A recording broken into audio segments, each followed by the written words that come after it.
fatal shooting on the Lower Clapton Road. It's known as London's Murder Mile. Crack cocaine has arrived and brought with it an explosion of robbery and violence. This is the second murder in the space of a few days in July 1990. The victim is 42-year-old Baldeep Hundal. His son saw him shot in cold blood. The police are under pressure, but 5 months after the killing and the off-licence, one clue, the cap, leads to 2 arrests. They will result in the conviction of 20-year-old Oliver Campbell for murder. The worst thing he had ever done was vandalise a telephone box, but now he is serving a life sentence. He insists he has nothing to do with the shooting. Oliver Campbell says his conviction has been a terrible mistake. Eric Samuels, the other man arrested at the time, served 5 years in prison. A career criminal, Samuels admitted he was in the off-licence that night and escaped a murder charge by pleading guilty to robbery. He is the person who can tell the world if Oliver Campbell really is innocent. For the past 9 months, we've been investigating Oliver Campbell's conviction for murder. Yes, hello, I wonder if you can help me. I'd like to speak to prisoner Oliver Campbell, please. Hold on. Morning. Morning, hello, is that Oliver? Yes. Hi, it's Kirsty Wark here from the Rough Justice programme. During that time, we've uncovered fresh evidence which points to a terrible miscarriage of justice. We've examined the events leading to Campbell's arrest, trawled through the police interviews with him, memory, haven't you? I think it's this Asian bloke. and looked at the forensic evidence, or lack of it, involved in the case. Yeah. Yeah, that's in Stratford, but I don't know if it's closed down now. Don't worry, that's fine. The other thing is we're still hopeful of getting a statement from Eric Samuels. Above all, we've tried to track down Eric Samuels, the man who was with the gunman that night, to see if his version of what happened can help Oliver. But finding Eric Samuels proved extremely difficult. After he was released from prison, he seemed to have disappeared. There was no sign of him on the electoral roll. We contacted Eric's old solicitors. They said the last anyone had seen or heard of him was that he was sleeping rough around Waterloo Station. I'm looking for a bloke called Eric Samuels. Got a street name of Tenant. But as the weeks went on, we eventually found that some people did know of Eric Samuels. At least they recognised his street name, Tennant's, but he hadn't been seen for some time. I know a bloke called Tennant's, a black guy. Yeah? I don't know if that's how you got his name. Okay. Do you know him at all? You don't know him? Got a street name of Tennant. Yeah. Cheers. Okay, bye.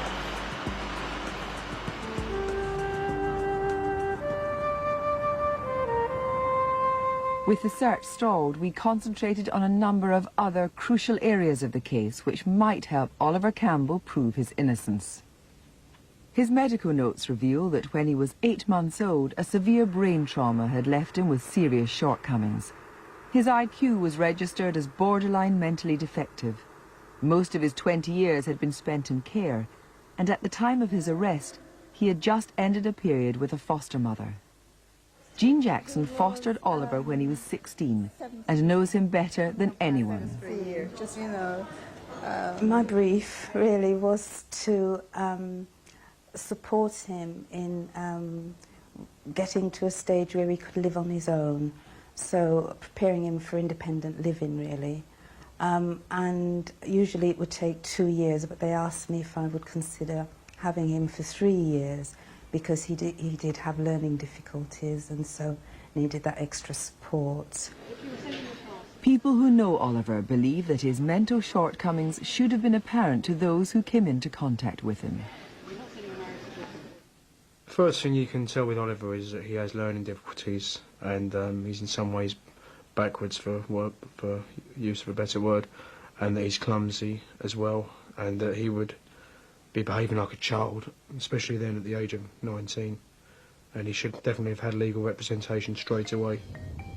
But Oliver was treated as a normal suspect, What he said then would come back to haunt him. For the morning following his arrest, he would have no legal representation. He made a number of crucial admissions, which indicated he may have known something about the murder. During the journey to the police station, he's recorded as saying, "I remember it all from Crime Watch UK." A month earlier, the programme had featured the murder of Mr. Hundel and the baseball cap found near the scene of the crime. The police had traced the cap to this sports store in East London. A saleswoman had identified Oliver as having bought it.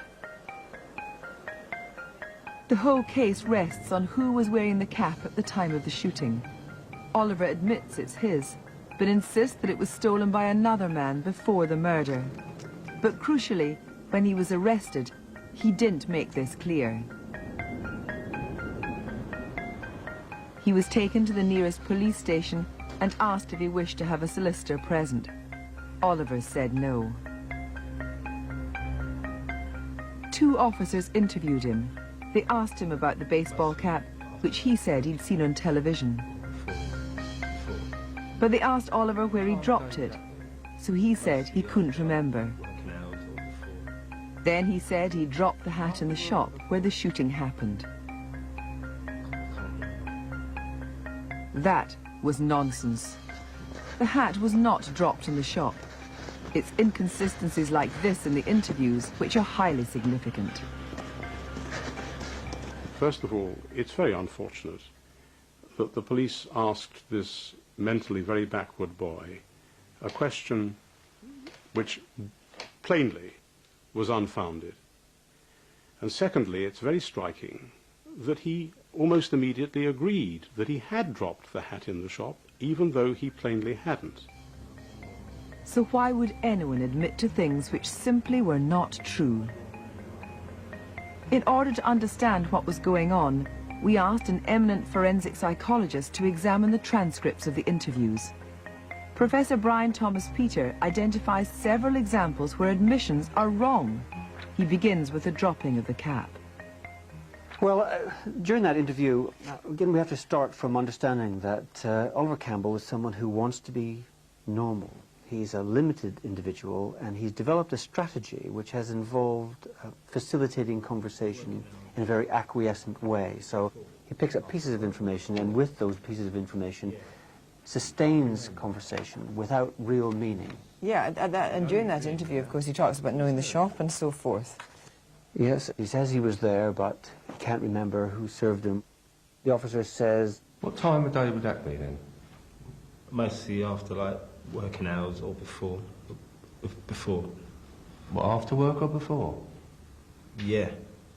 The officer offers, "You don't remember?" "No, I don't remember." So it's a very nice illustration of how he's trying to facilitate conversation and participate without any meaning at all inherent in that. And as soon as you pin him down, it becomes obvious. But presumably the key thing about this is not just that it's gobbledygook, but that, you know, unknowingly, Campbell is implicating himself from the start by assuming knowledge of this shop. Yes, and placing himself in that area that he knows that area, even though he doesn't. After his first interview, officers drove Oliver around Hackney, still without any legal representative. The conversation was only sketchily recorded. The officers asked him about a mate he'd mentioned to the police already. We now know this mate was Eric Samuels, who had been on the robbery. Oliver is taken to another police station. By this time, he's been questioned by the police for a total of 4 hours, and the circumstances of some of these conversations are highly unusual. For many years, our system has insisted that as far as possible, when suspects are interviewed about serious offences, a record should be made at the time. It's usually on tape, sometimes it's in a contemporaneous written note. Now, in this case, there were at least 5 occasions when, for a total of about an hour and a half in all, Oliver was being spoken to about the offence by police officers, and no record was being made.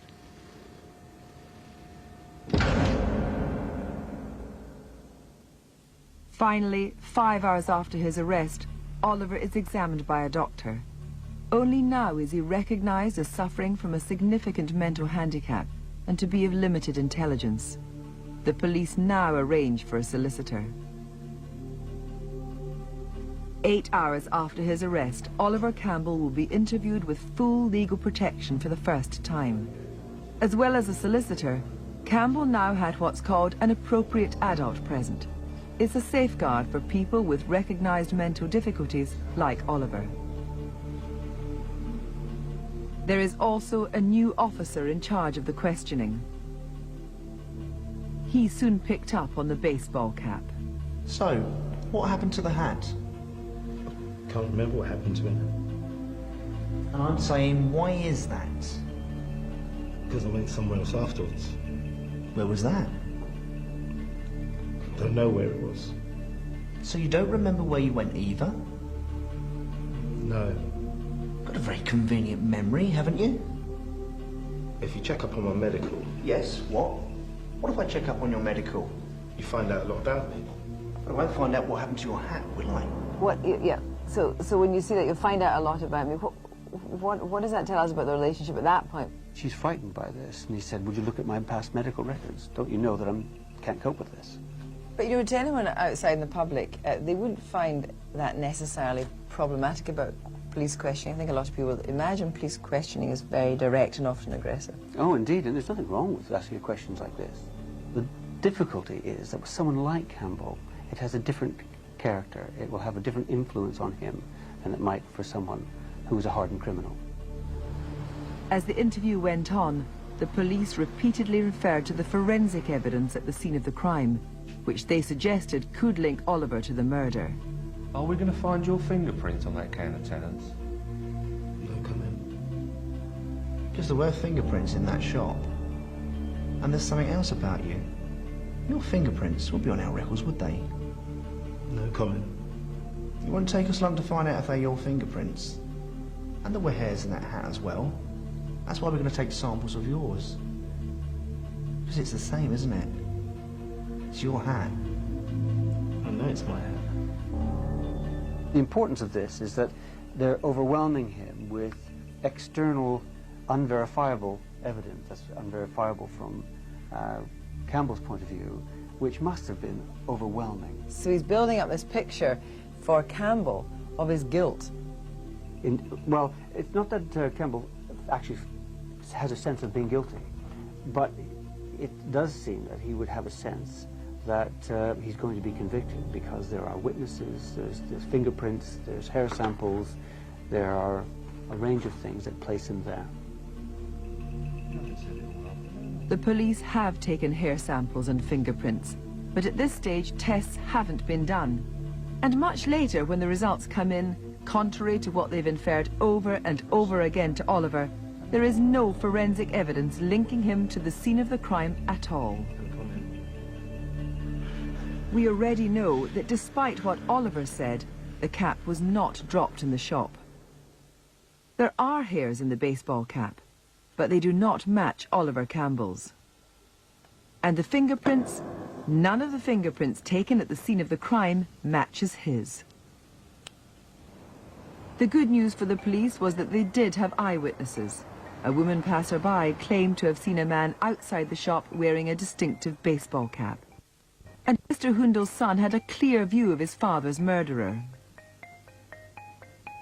Yet, at an identity parade at Brixton Police Station, Hundel did not pick out Oliver Campbell as the man in the baseball cap who'd shot his father. The woman passerby also failed to identify him as the man outside the shop. This is hardly surprising. All eyewitness testimony at the time clearly identified both men as being under 6 feet, either 5'10" or 5'11". Oliver Campbell is a towering 6'3". In fact, his size is immediately apparent to anyone who meets him. I was surprised at his height. He was sort of towering over everybody. We call him the gentle giant. First thing you notice about Oliver is his height and the general size of him. He's got very large hands. He's very heavily built. Oliver is a very big guy. He's 6'3", 6'4". One eyewitness did eventually give evidence against Campbell. Mark Purchase, an Australian photographer, reported the incident on his mobile. Later that night, he helped the police search for evidence, and somewhat unusually, it was he who found the baseball cap.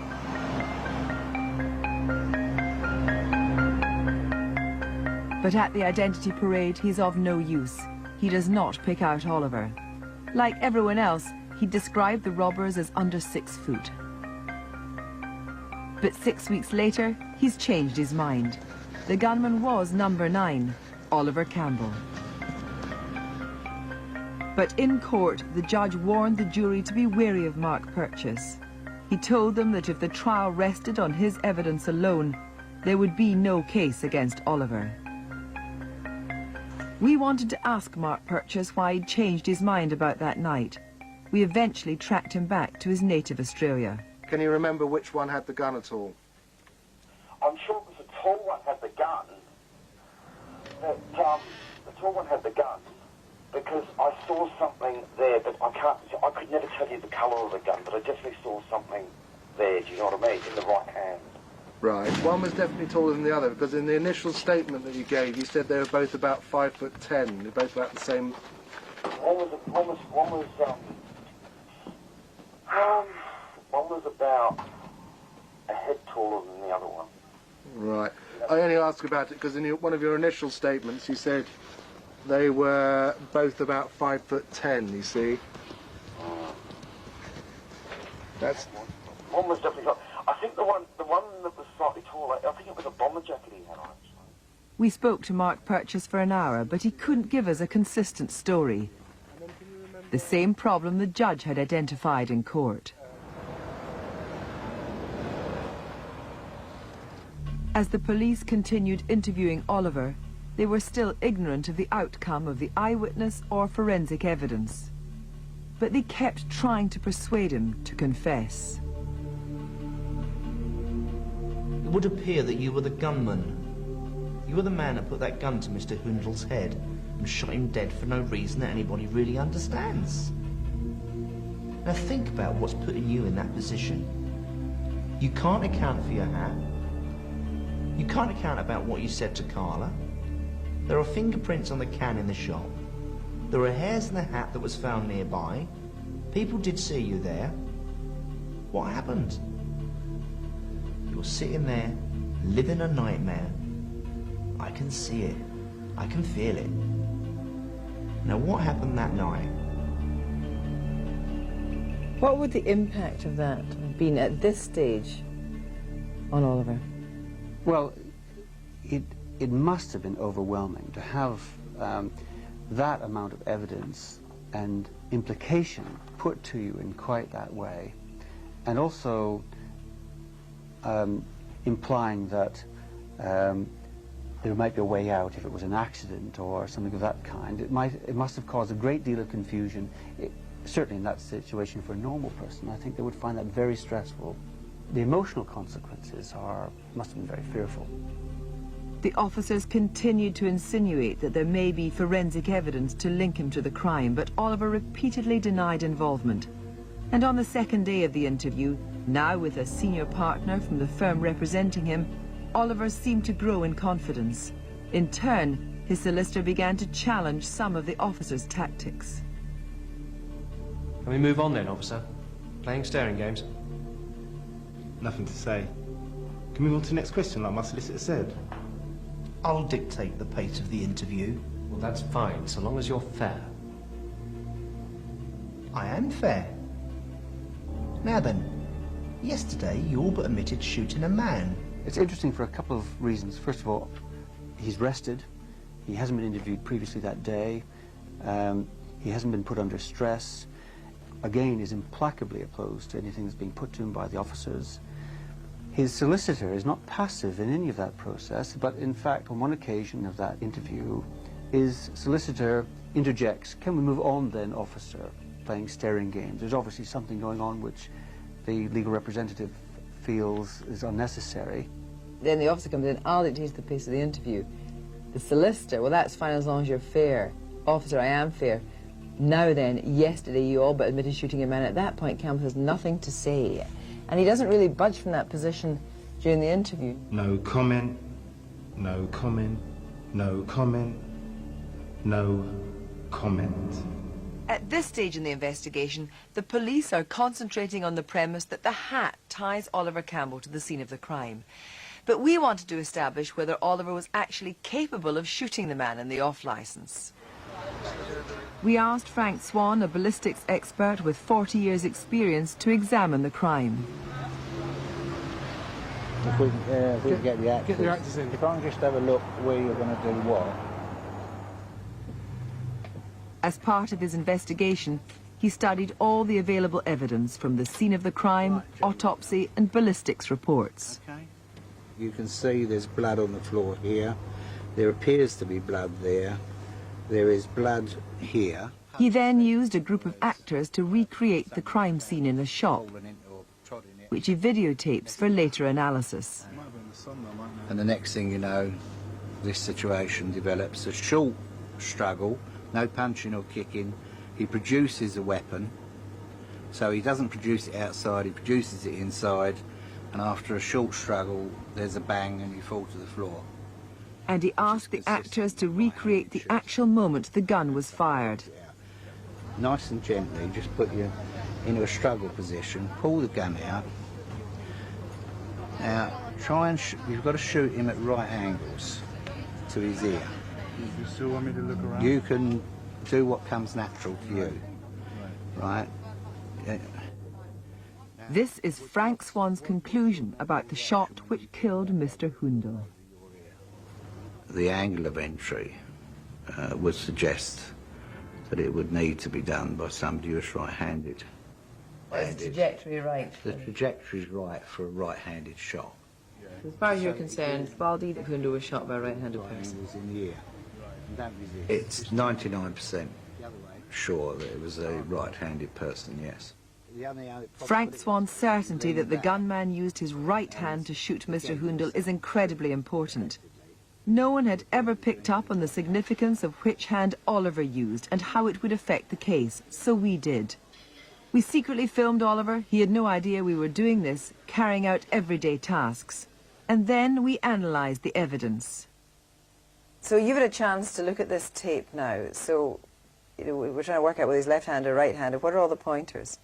Well, on balance, it's evidence that he's not very good with either hand, but he has a preference for his left. I mean, in this illustration here, this clip, he's holding the mobile phone with his right hand and using his better hand to press the buttons on it. He also puts the phone to his left ear with his left hand. He wears his watch on his right hand, perhaps because he can do it up better with his left, that kind of thing. So on balance, it's pretty good evidence that he has a preference for his left hand. This is hardly surprising. His medical notes tell us that the same severe blow to his head as a baby which affected him mentally also resulted in the severely restricted use of his right hand. To be certain, Frank Swan wanted to carry out his own tests, and he filmed the results. There were a number of things which would show Frank which side Oliver favoured. He measured his biceps to see which side was more developed. Then he threw balls of paper to see which hand Oliver found it easier to catch with. And he tried signing his name with both hands. These and other tests were conducted over a period of 40 minutes. Then, Frank Swan was certain. Watching him do various things, I came to the conclusion that he was left-handed. So independent analysis of the crime and Oliver's disability make it highly unlikely that he is the murderer. The gunman is right-handed. Oliver's brain trauma makes him left-handed. Right angles. Just to be sure, we asked Frank Swan to explore this possibility. Could a left-handed gunman have fired the shot that killed Mr. Hundel? Pull him into you, if you like, a bit closer, get closer. You're struggling, and I want you to put that gun and keep your finger on the trigger. That's just not right. I tried every possible reconstruction that I know to put him in a position, the deceased, where he could be shot by someone left-handed. And I found that it was virtually impossible to do and impractical from a robbery point of view. We also asked Frank Swan to look at Oliver's story about how he's supposed to have carried the gun.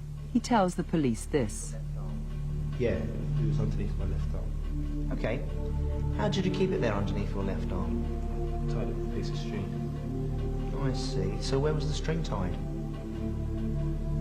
No, I meant the string was tied like... There was two pieces.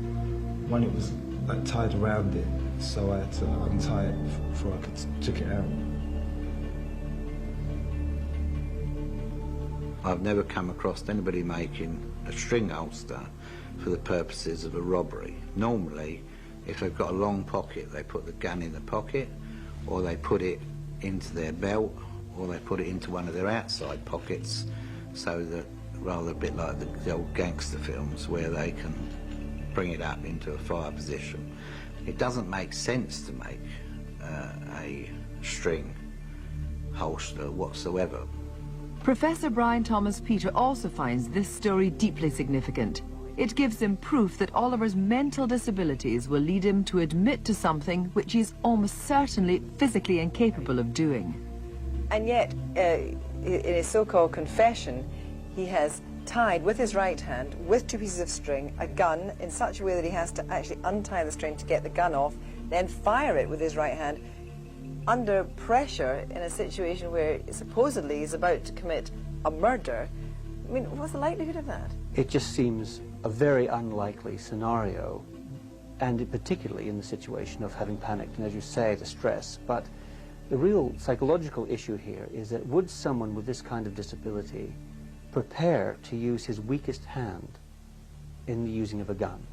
And the answer to that must be no. His denial of the shooting continues throughout what was to be the final interview on Saturday afternoon. No comment, no comment, no comment, no comment.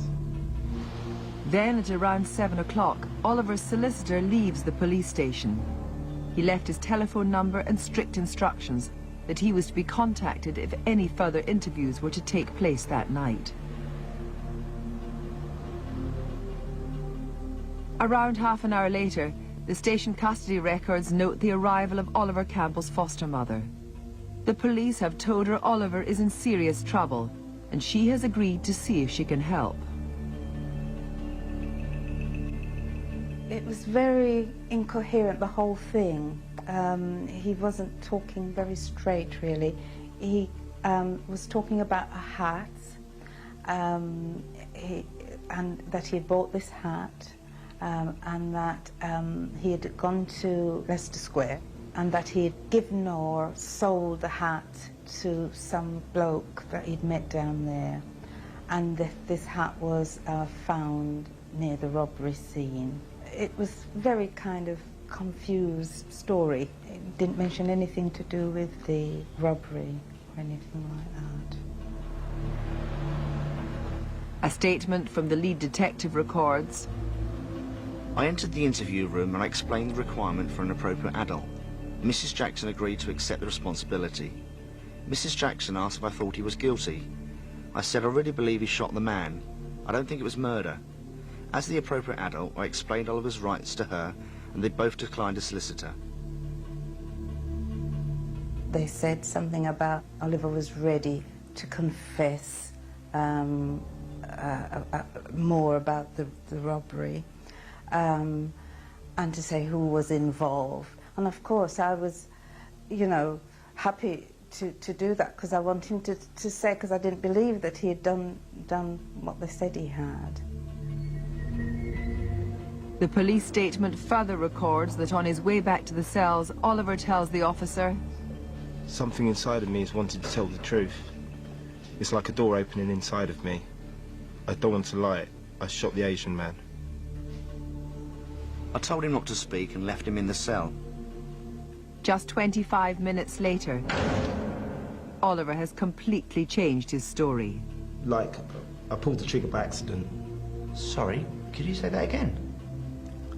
I said I was like the one that like pulled the gun on him and like shot him.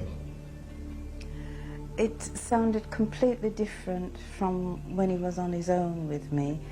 When he was on his own with me, it was the usual Oliver, backwards and forwards, repetition, telling the story, but you know, not telling the story in a kind of fluent way.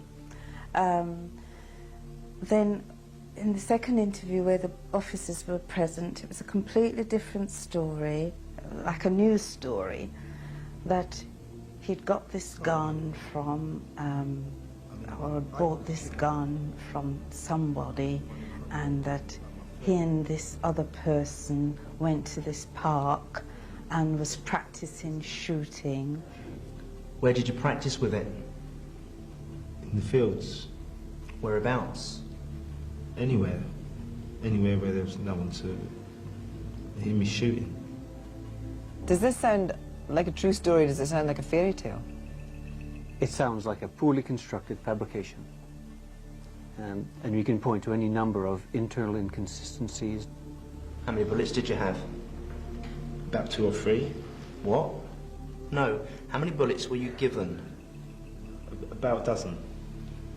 Does this ring true to you? Well, none of it rings true because it's inconsistent, it's internally inconsistent. For example, he can't describe the gun very well. And yet he also says that he had an opportunity to practice. He didn't know whether he kept the gun in a field or in a forest. The forests he used to go to, but he doesn't know what it was called or where it was. There's just so many inconsistencies here. Nevertheless, following the interview, Oliver is charged with murder. He has since retracted his confession and to this day protests his innocence. But why would he confess to something he did not do? But the fact is, he said he did it. Indeed. Something happened which encouraged him to believe that that was in his best interest. Thereby sealing his fate. Why do you think that happened? Why did he do it? Well, I think anyone would have to believe that they were going to be convicted anyway. In order to do this, you'd have to think, well, they've got enough evidence to convict me, so that's going to happen. He may have felt that he was going to get convicted no matter what.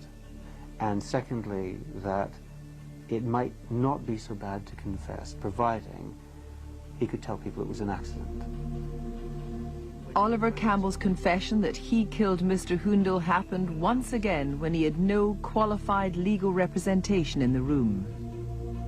It is undoubtedly very unusual where there's been a sequence of interviews in the presence of a solicitor, which have been interviews of denial, and then the one interview where he admits it is made in the absence of a solicitor, although it's fair to say, of course, that his foster mother was there. But Oliver's foster mother has now told us that she believes she failed in her duty as an appropriate adult and wasn't aware of the full story.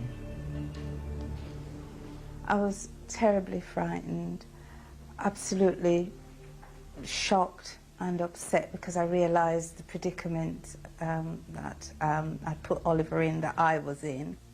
It's at 8:40 that night that Oliver finally confesses. But it's the 2.5 hours leading up to that moment and the circumstances surrounding the confession that we find so deeply troubling. We've obtained the notes made by the solicitor about that night. They confirm his insistence on being contacted if the police wish to interview Oliver again. But they also reveal he was so angry that he made a formal complaint against the officer who extracted the confession. The complaint got nowhere and the police were exonerated in court. But Jean Jackson was so upset, she asked for the interview to be stopped. She felt physically sick. Do you think there's any chance that Oliver Campbell could be guilty of that crime? I don't think he could have fired that gun at all. If Oliver Campbell didn't fire the gun, then who did?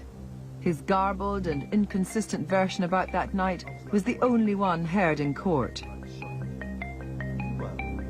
But we have discovered that there's another, much clearer account of who was really in the shop that night, which the jury never heard.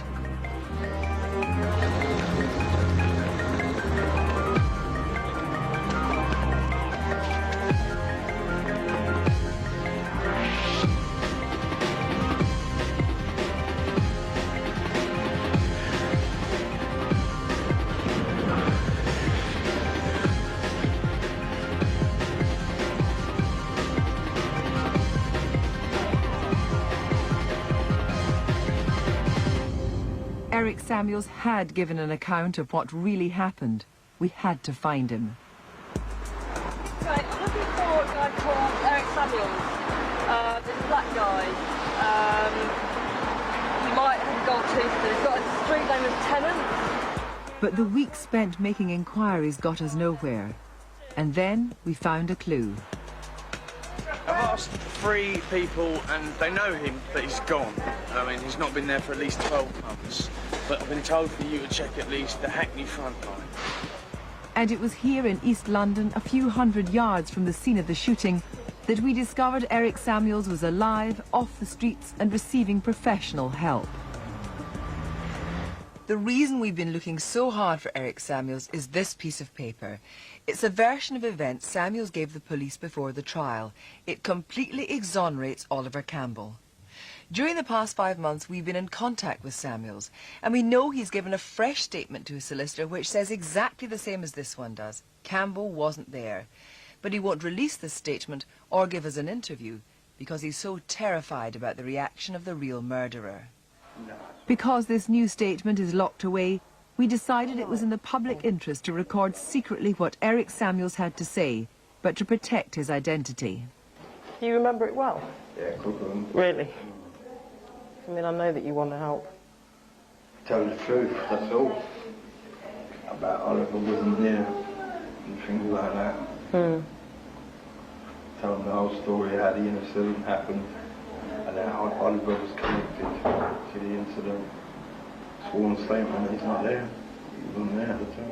What do you mean? Because that's the kind of thing that will make them nervous. Why Oliver was got arrested in the first place. Why he got arrested. Put it down to the hats on the cap, and how Oliver got his cap taken away from him. Things like that. This is Eric Samuels' account of the killing, which has never been heard in court. On the night of the robbery, he was in Leicester Square. With him, another man, someone who he describes as a bad and crazy man. We went up west. This man taxed Ollie's hat, and he couldn't do nothing about it, so he just went off. That's how Ollie's hat got used. Once Oliver has left the 2 men on their own, they leave Leicester Square together. This man wanted to do a rob. We started driving around looking for somewhere to rob. I said it was stupid to do it round here. During the course of the journey, the man reveals to Eric just how far he's prepared to go, but Eric sticks with him.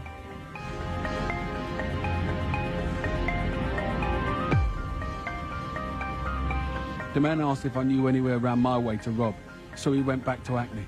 I went into lots of off-licences. I started in Cambridge Eve and went into one that we did. We went in and did it, and he fucking shot him. It's at Wandsworth Prison that Eric Samuels first indicated that he'd something to tell the police 3 days after his arrest. In his initial recorded interviews, he'd offered no comment to every question. But then he wrote a letter to the police. To Detective Wilkins, could you arrange another interview as soon as possible? It's urgent, as you know. I would like a solicitor there as well.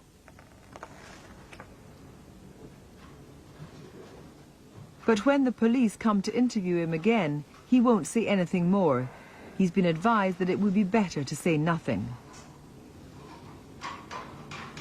It's not doing my case any good, you know. Saying that I knew about that gun and all that. And if that was played to the jury, I'd get convicted and all. I told them the truth in the beginning, but after a while I shut up. If I didn't shut up, I'll get convicted and all of the murder. But why was the story that another man, not Oliver Campbell, had been with Eric Samuels that night never heard in court? What I think happened was this. I think the prosecution decided that that evidence was inadmissible because those admissions by Samuels were not made under caution, and so the jury didn't hear them during the prosecution case. Now, if Samuels had given evidence, then Campbell's counsel could have cross-examined him, but Samuels didn't give evidence, and so because of the way the law was in those days, those admissions that someone else had been responsible were never heard by the jury. That's outrageous, though. Well, I think it will offend many people's sense of justice. The details Eric Samuels gave about the real gunman, his name, the part of London he's from, and aspects of his criminal career all point to one man, a man we can only refer to as H. We know that a man who matches all the information we have about the mystery gunman was interviewed by the police at Wandsworth Prison 5 weeks after Oliver Campbell had confessed. At this point, a whole series of questions are put to the man called H.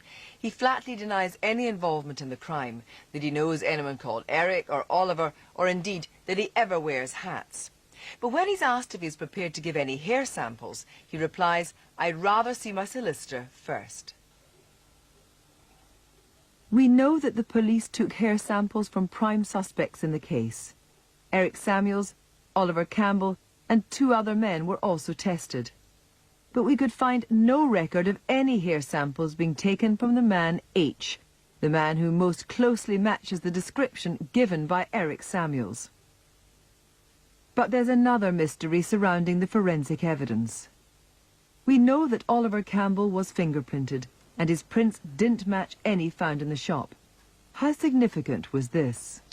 What do you make of the way that certain supposed facts were given to Oliver? For example, that it was likely that it was his fingerprint on a can of Tennant's. Well, I find that interesting from this point of view, because the assumption behind that question is that it's the gunman who has handled that can. If the print is not Oliver's, and it's the print of the gunman, then whose print is it?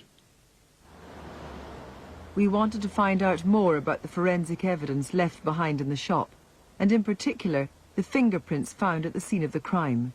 Could they help us to identify who'd been there on the night? But the original case files we have offer no further clues. We managed to track down previously undisclosed files of forensic evidence, but they were of no use either. There is confirmation in the files that the hairs in the cap did not belong to Oliver, but little else. In fact, the very evidence which the police indicated could put Oliver at the scene of the crime... It wouldn't take us long to find out if they're your fingerprints. And there were hairs in that hat as well. ...would appear to lose its significance in the case following Oliver's confession. So huge questions remain unanswered. Did the police fail to arrest the murderer despite the fact they'd been given a real lead? And once the cap seemed to fit Oliver, did they pursue all available avenues? These questions can only be resolved if and when the full forensic evidence comes to light. Oliver Campbell has been in prison for more than 10 years now. His supporters have never wavered. They've steadfastly maintained his innocence. But I've seen him in prisons up and down the country and asked him outright once, "Are you guilty in any way of this crime, or do you know anything about it?" And he said honestly, "Ashton, no." And their firm belief is now backed up by the work of some of the country's leading experts. This young man isn't a callous murderer. He would not take pleasure in murdering. So he didn't fire that shot, did he? It seems very, very unlikely. It's incredible. I have very carefully considered all the paperwork, the photographs and all the evidence. I have grave doubts as to whether the person concerned who has been convicted of the crime did in fact commit the crime.